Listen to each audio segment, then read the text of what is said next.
Here I am after so many years, hounded by hatred, trapped by fear.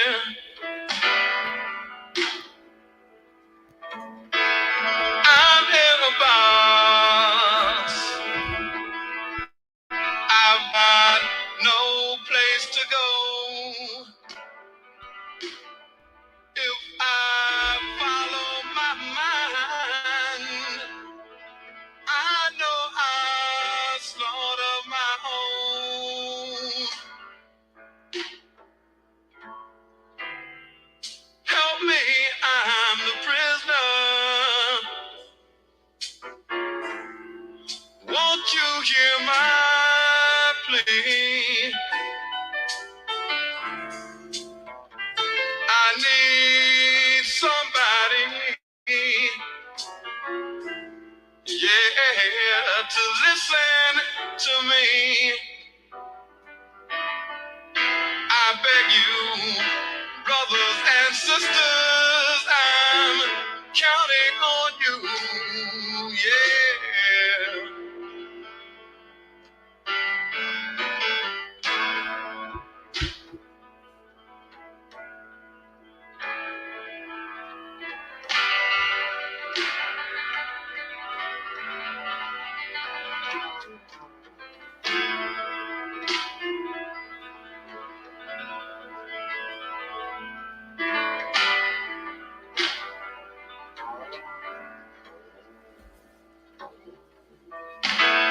Black babies in the womb, shackled and bound, chained by the caveman who keeps beauty down, smacked on the ass when they are squalling and wet.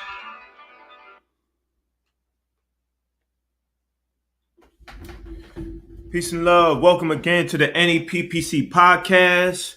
I'm Brother Frank, and I'm with brother and former political prisoner Abdul Haq Islam. Today's episode, we focus on the distinction between entertainment and actions, right? What does it mean entertained by an idea? What does it mean to be driven to take action behind an idea? When in preparation of doing today's episode, I looked up the word entertainment, and two words came up. It said that enjoyment and amusement. So when we say free them all, what do we really mean? Do we mean that we are being inspired to say something and we feel good about saying something, so it gets us excited? Or are we using that as a battle cry to drive us to do more work to free our political prisoners as well as others? It's very important that we ask ourselves certain questions when we deal with certain ideas, because what does it mean to be conscious of an idea, right? Consciousness goes through different phases. The first phase, you're observing with your senses, your eyes, and then you take in that idea, and then your brain starts developing a concept about what that idea means. And so that's why we have to be very scientific and very observant to what we are committing ourselves to when we recite an idea. Are we being entertained? Are we doing it because we want to continuously be amused and we want to sound intelligent, or we want to sound like a person of substance amongst our peers? or do we really mean it, or does it something that we're going to be committed to doing? So today's episode, that's what we're dealing with. We're dealing with the distinction between entertainment and actions. Brother, what do you think the distinction is, and why is it so important for people to be clear on the distinctions? Well, brother, you had said it in another way earlier. Don't talk about it, be about it. You understand? And that is a difference between being a true and principled type of person, living by principles, you understand, and being a hypocrite. You know, and that's a strong word, and I'm using that word not to beat up on nobody, but to add some fire to the discussion, fire to the endeavor. You understand what I'm saying? And some energy to make people think on what it is when they say things. You understand? And for us to purge the ways of Babylon. You understand? And so that our blackness shines through the filth and diseases of Babylon, you know, so that as people of dignity and self-respect, you know, we cherish those who fought for us, you understand? And there's a horrible history that we must know, that we must study, you understand, to push us forward. And like I'm saying, I'm pursuing this line of discussion, you understand, to push us, to energize us, you understand, to purge Babylon out of us. A brother who was almost a political prisoner, almost became a political prisoner, talked about the horrors and the filth of Babylon. Dr. Khalid Muhammad. Briefly, in a little bit, I talked about how he almost became a political prisoner, but he talked about the evil ways of the society in which we were brought up in, and that we must separate.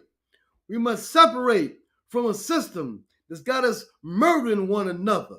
You understand? A system which has us acting in ways that are against our own interests.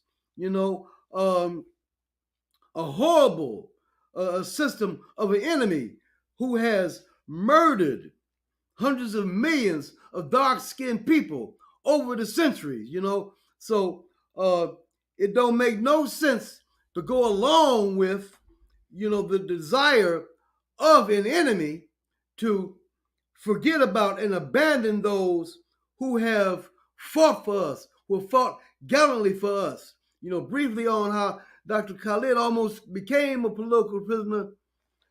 We of the December 12th movement worked with Dr. Khalid to produce the Million Youth March. We distributed almost 500,000 flyers about the Million Youth March. On the day of the Million Youth March, you know, the police was in formation to move on us, you know, and Dr. Khalid had said some words, understand, that they tried to use later on to indict him, to make him a political prisoner. He said, if the police vamp on you in self-defense, take their guns and use them on them. If they vamp on you in self-defense, you take their sticks and ram them up there behind. That's what he said. They tried to indict him, but they couldn't because Dr. Khalid knew the law. The law said that because he used the word in self-defense, they couldn't indict him and lock him up, you know. So the police vamp, and you know, them big old iron horses. Yes. They got about 30 of them upside their pig heads, and 27 of them went to the hospital. So on that day, Dr. Khalid almost got locked up, but did not get locked up because he knew the law. But, you know, he loved blackness. He loved black people, you know. So, and he inspired us to love who we are. And if we love who we are, we will love those who fought for us, you know. And a person can say that they love you, you know. Yes. But how do they prove they love you? By what they do, by keeping their promise. Absolutely. You know, so we say we love our political prisoners, want them to be free. So don't let it be some talk. Don't just talk about it. Right. Be about it. Be about it. That means Straight you got to ahead. sign those petitions. That means you got to write those letters. And I'm gonna take some Whatever's criticism necessary, right on. because I keep holding up on writing this letter to Ruchell McGee. I'm gonna do that this week. That's for sure. And see, I want to be honest with the people, the viewers that are looking at this. You know, we all have to challenge ourselves, even those of us who are committed to this work, like me and Brother Abdul Haq Islam. When we do this podcast every week, we still got to do a self-analysis. We still got to ask ourselves, how much are we doing, and are we doing enough? And that's why this episode is very important, because you have to make the distinction between being entertained and being driven to action. You're saying something slick out your mouth. Exactly. It sounds good. Being real. It's a hot topic to have at a conversation, right? At dinner. Now you're talking about, okay, this is what I'm talking about. You get all amped up. You start raising your voice, but yet you don't participate in no organization for political prisoners. You don't participate in no demonstration for political prisoners. No tribunals for political prisoners. Anything, any programs, any events for political prisoners. And that's why we have to have an analysis, a critical analysis of ideas that are familiar to people, ideas that are starting to resonate with people. People who understand that, yes, political prisoners deserve to be home. They are freedom fighters. They are elders. They need to be home with their loved ones. It's causing way too much money to taxpayers to continue to house political prisoners. So if you have 20, 30 plus more years, how much more time you want out of these people? You know, you have to bring them home to their family, let their family take over from that point on. One of the things that I want to say, because as this month starts to dwindle down and we prepare for February, which is Black History Month, we have to let the children, the youth, our future leaders know that you have to be committed to an idea. You can't simply say something and not have no type of actions behind it. There's a school by the name of Nelson Mandela School for Social Justice. It's 1700 Fulton Street. That's in Bedford-Stuyvesant, Brooklyn. And anybody out there who knows anybody who goes to that school, please contact me. You could DM me or hit me up on my email at sefussankofa@gmail. That's SEFUSANKOFA@gmail.com. I'm really trying to get a contact at that school because Nelson Mandela was a political prisoner. So, you know, that's only right that those students at that school learn about current political prisoners, because once the youth start getting involved, they have that energy to make others get involved. They have their energy to make their parents take notice about what's interesting to them, because I know that's the same thing that my mother did with me.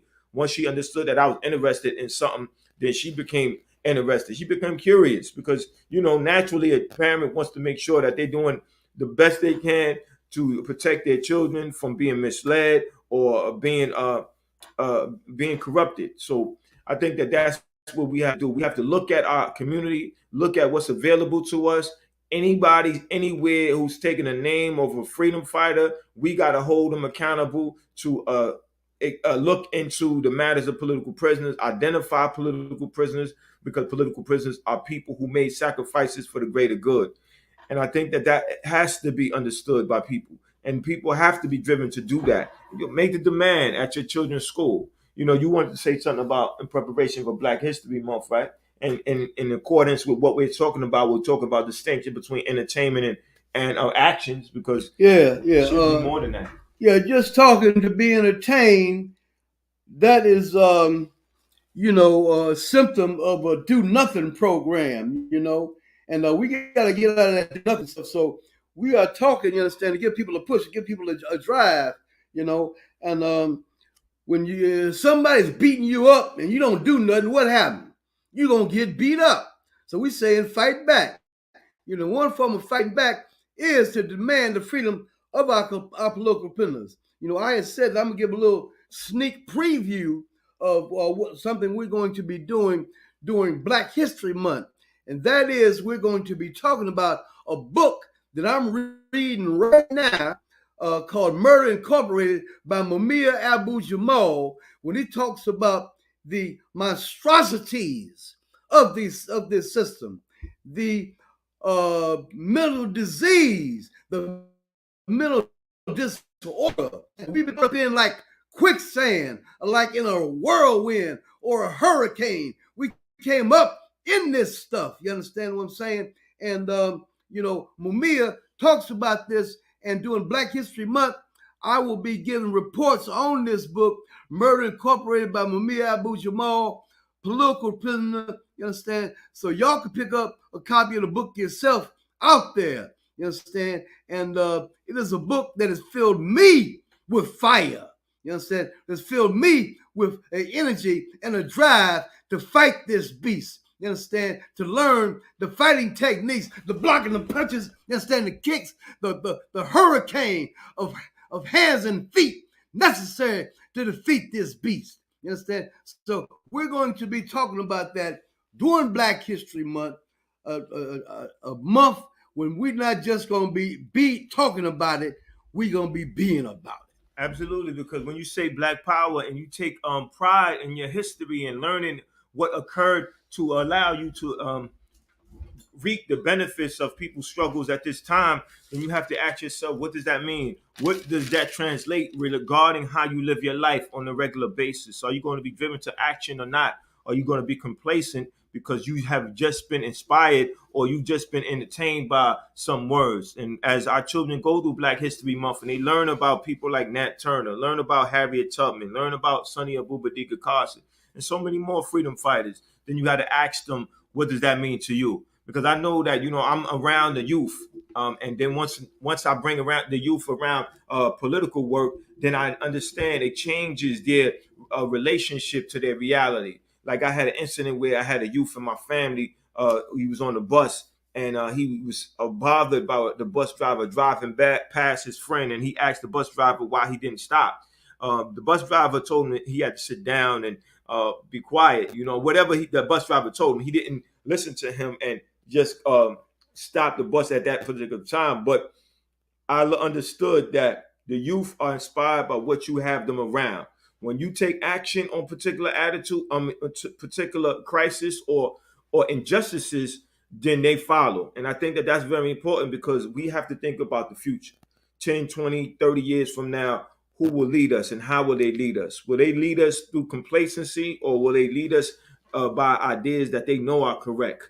Revolutionary ideas regarding the current situation at hand. Because if it's a situation where, as you have one class oppressing another class, then that's an oppressive situation, and that has to be eradicated. And the only way that has to be eradicated is entire structural change. And I think that our children, once they understand that, and once they committed to that idea, then our future looks a lot brighter. Because who wants to see more people being exploited and oppressed? Not me and not my brother, and definitely not our freedom fighters or our political prisoners who are currently incarcerated, because that's why they're currently incarcerated, because they stood on principle. They understood that they were not just going to accept their reality the way it is, that they were going to commit themselves to changing their reality in the interest of their people who they love dearly. They don't just use that four-letter word as something to just respond to somebody and make somebody feel good. They said that this word is not passive, it is active, and we have to put force behind that word. We have to let people know that you tell me you love me or you say you love somebody, what are you doing about it? And that's why me and Abdul Haq Islam are on this podcast every Wednesday from 12 to 12:30, because we said we have to do something on a consistent basis. We have to produce something that's for our political prisoners. That's why we ask people to share with at least 10 people. Please subscribe to our YouTube channel. Once we get those subscriptions up to a point where we're able to create more resources for our situation, then the idea can expand. Because at some point we want as many people in a particular community to know about political prisoners, to understand that that's why we're there in that community, because we are driven to action because of the sacrifices of others. So we are driven to action because of the sacrifices of others. So when we say free them all, that's exactly what we're talking about. We're doing a battle cry for the people who are not conscious, as well as for us, because we understand that we have to show people what you need to do. that if you want somebody to be on time, you have to lead by example. If you want somebody to do a thorough job, you have to lead by example. If you want somebody to struggle and fight for political prisoners, you have to do it by example. And that's why me and Abdul Haq Islam will produce these podcasts. We be in uniform and we make sure that it's of a certain quality to alert people and have people driven to actually take some action. I know you were incarcerated for almost 10 years behind your political views. And how did you feel if somebody said free them all and they were not actually doing the work to free you or bring you home? Well, brother, when you in prison, that word freedom got a whole lot of meaning to you. You know what I'm saying? It means the whole world to you, you know. So when I hear people on the outside saying free them all, you know, that gives me great hope. You know, I don't like to repeat what I've said before 1,000 times, but one of the chief strategies of the enemy is to make you feel hopeless and helpless. You know, so we are saying that if we open up the way wide, you understand, for us to feel that hope, to have that inspiration, to feel that fire, you understand, to feel the need to work, you understand? And so the love of the masses, you understand, is a great source of energy, which keeps us going. Frank, you know, you said a word a couple of times and made me think about what a brother said, a political prisoner, former political prisoner said, who was my cellmate briefly in the federal lockdown down in Brooklyn. Brother Matulu said that you know, that he don't believe all this sitting around, you know, said talking about what are we going to do, and that his focus was on acting, was on action. You understand? So again, in other words, our theme for the day, you know, something that the brother said who's free now, you understand, who has, you know, some medical issues he's dealing with, but is free now, you know, who was my cellmate briefly in MCC. Brother Matulu said, it ain't about all this talking, it's acting. You understand? So don't talk about it, be about it. You know, put that into action. Everybody join in. You know, we need some power from great numbers of the 40 million black people in the U.S.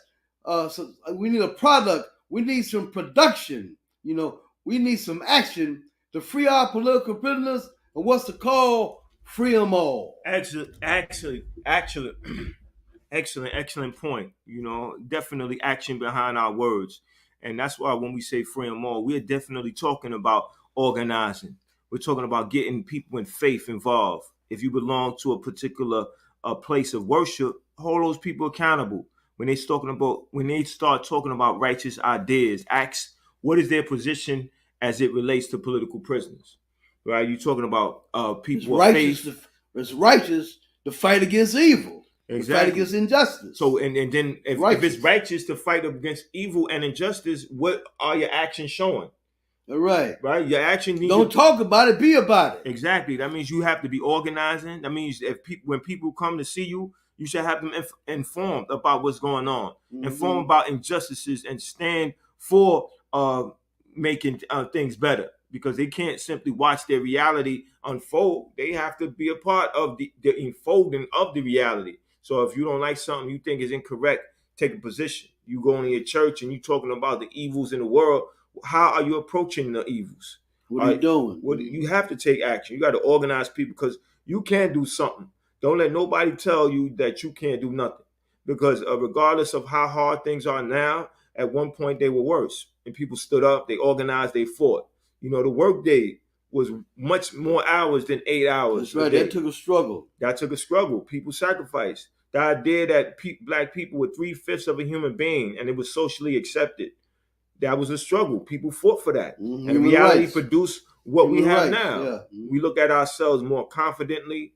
We are inspired to do things. We have less self-doubt because of the reality shift, the paradigm shift. People said that we're going to take action, we're going to get involved, we're going to organize, and we're going to be determined to make a change, whatever the course is going to be for us making a change. Because some people become scared, and some people say, yes, it feels good to say something, but it doesn't actually feel good to do something because something might happen that I don't want to happen, meaning the consequences of their action. But I think that Chairman Fred said it best. He said, if you scared to die, then you haven't lived. There you right? go. You have to you already dead. He said you already dead if you scared to die. And we have to understand that, because fear is a self-inflicted handicap. Your ability to move is compromised. So now when you look at political prisoners and you look at their incarcerations and your inactions or your struggles or your lack of struggle to freedom actually says that you're okay with them being incarcerated, better them than me.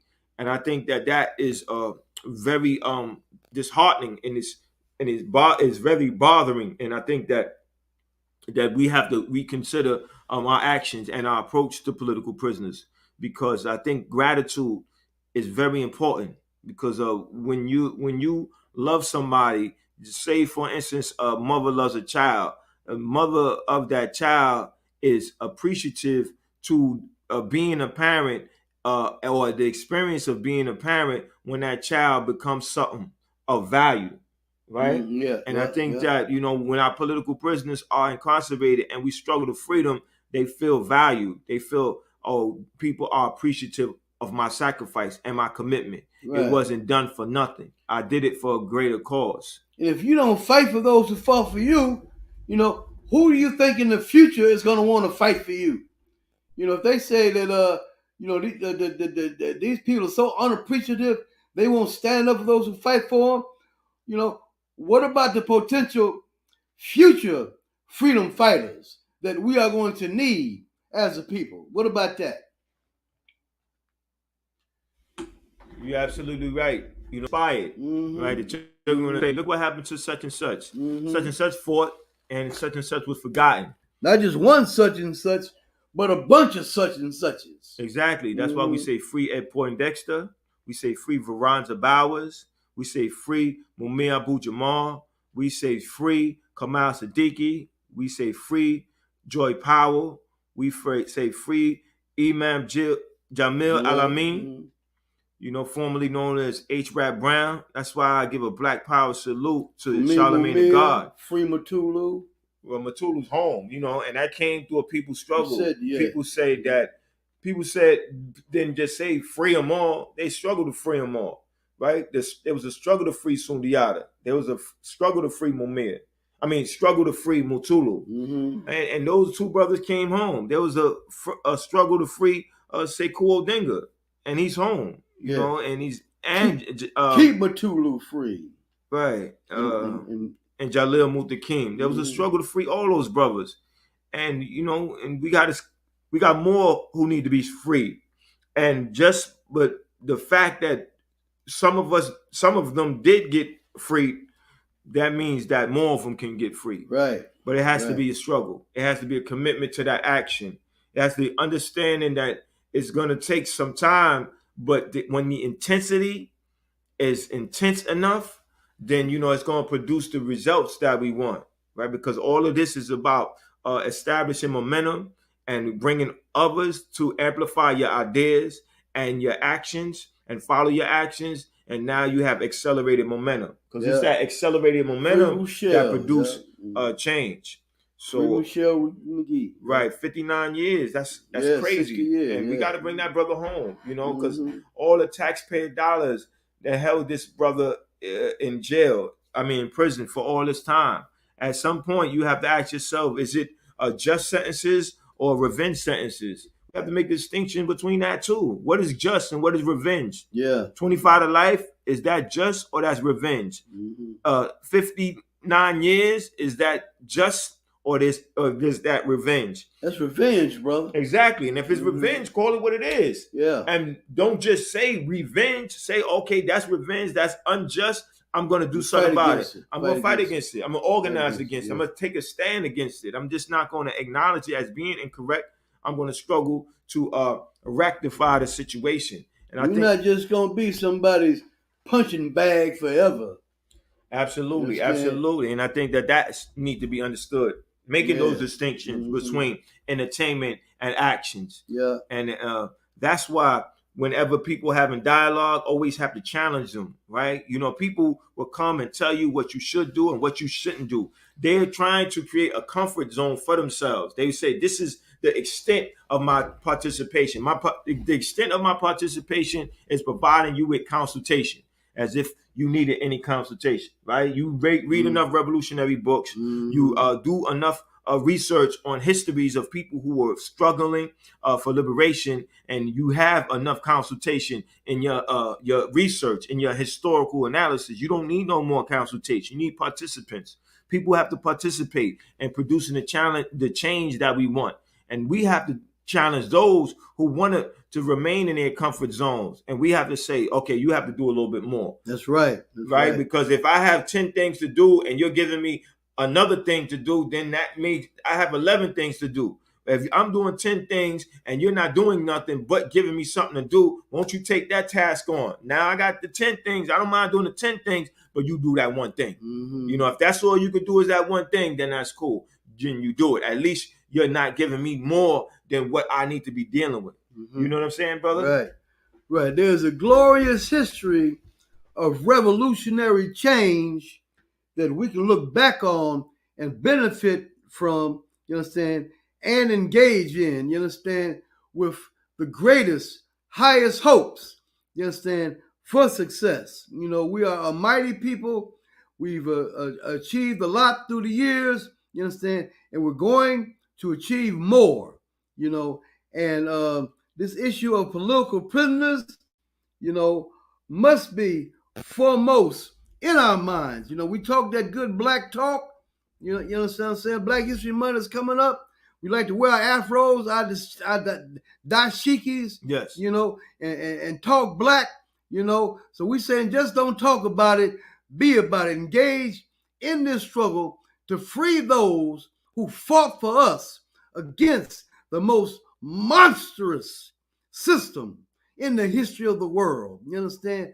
A system that inflicted horrible injustices against us, you know. And indeed, it was necessary for a vanguard to come forward, you understand, in the midst of this hurricane from hell, you understand, to fight for us. And we must be principled black. Let the beauty of our blackness shine through the disease of Babylon. You understand? Stand up, act, and what's the call? Free them all. Yes, free them all. That's the call. And, you know, it's action behind that chant. And I think I raised a very important question right now. I put it on the screen. It says, it's a question that I think we need to ask the parole board when our political prisoners are coming up for parole. We need to say, how long does the correction process take in a correctional facility? And I think that if enough of us ask that question, then there's a demand to answer it. And we put that demand on them to answer. So we'll be signing off as we usually do with words from our brother, Killer Mike.